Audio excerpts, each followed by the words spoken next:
In this forecast, a tropical storm could develop in the Gulf of Mexico as early as tomorrow. Severe weather will affect over 75 million Americans over the next 72 hours. And significant flooding will impact the Southwest over the next 48 hours. All of that and more is coming right up. Hey everybody, welcome back to another max velocity weather forecast. Let's begin with the tropics and the big system that is currently developing right now in the southwestern Gulf of Mexico. So as of right now, this system has actually come from the Caribbean over to the Yucatan Peninsula and is now into the Gulf of Mexico and has now a 60% chance of development within the next 5 days, which are really over the next 3 days, to be honest with you. As of right now, this system is moving off to the northwest. It is likely to make landfall either in Mexico or in southern Texas. It's kind of a 50-50 at this point on which area will make landfall in. But what we do know is that this system will likely become either a tropical depression or a weak tropical storm before making landfall. There is a lot of thunderstorm activity with this system, though, as of right now.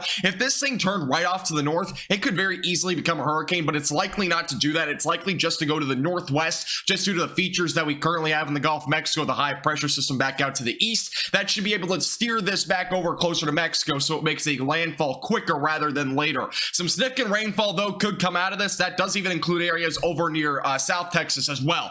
Here's a look at the National Hurricane Center's forecast as of right now, kind of just a wide look at it. Again, it's a 60% chance. It's the system right now in the Gulf of Mexico. Beyond that, we do have a couple of tropical waves coming off the coast of Africa. We'll have to watch those closely, but nothing that is that imminent as of right now for those anywhere else in the United States or even in the Lesser Antilles. Here's the track right now for most computer models. It is forecasted to make landfall within the next 48 hours. So you can see it's going to be moving off to the northwest. Again, Texas may get hit by this. It might make landfall there, but as of right now, most computer models are bringing this directly towards the Mexico coastline. Now, again, as I mentioned before, if this had more time, this could easily rapidly develop into a hurricane, but luckily it's not going to be in that situation. So very good news overall for sure. All right, let's hop into the severe weather potential for today. There is a slight risk of severe weather back over into Iowa as well as Missouri and extreme western portions of Illinois. Main concerns today will be damaging winds, but the better potential is going to be large to very large hail. We could see hail yesterday. If you were watching our live stream, we saw baseball-sized hail with the storm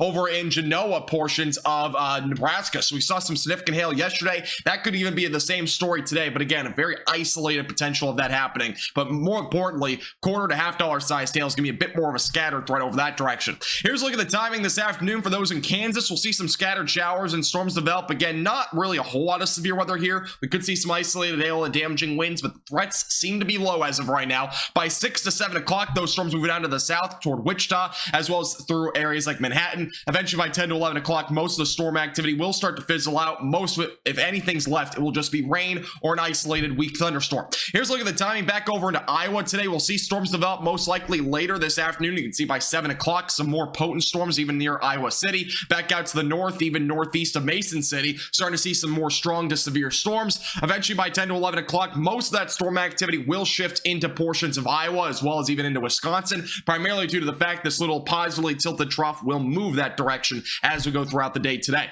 All right, we have another chance of severe weather back down along the Carolina coastline. This is primarily for this morning into the early afternoon hours. There may be an isolated tornado or two with storms over this direction. We did have a tornado warning earlier in Myrtle Beach. As of right now, the timing for today, storms really up near Myrtle Beach throughout the early afternoon hours, eventually going into the late afternoon into the evening hours near 8 o'clock. Maybe some storms still ongoing near Charleston or back down near the Georgia coastline. But other than that, storms should be starting to move off the coastline by then. If not, the storms inland will likely be weakening out by about 8 to 9 o'clock tonight, eventually in the overnight hours, drying out for those down in the Carolinas and Georgia. Here's a look at the severe weather potential as well going into tomorrow. There is a pretty large marginal threat. It does include areas like Chicago. It goes even into Detroit. It does include areas into Ohio, all the way back down even through northeastern Oklahoma. Damaging winds and hail seem to be main threats as of right now. I cannot rule out a brief or weak tornado, but it seems to be a pretty low threat as of right now. Same goes with the following day. We have another marginal threat. It goes from New York all the way back through Kentucky.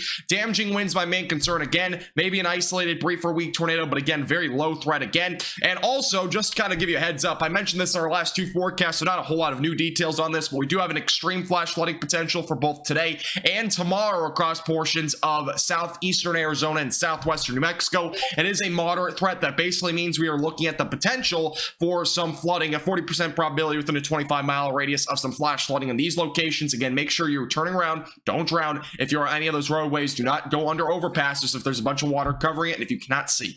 All right, make sure to hit the like button down below, subscribe if you're not already. This forecast is brought to you by Platinum Contracting and All Dents Repair.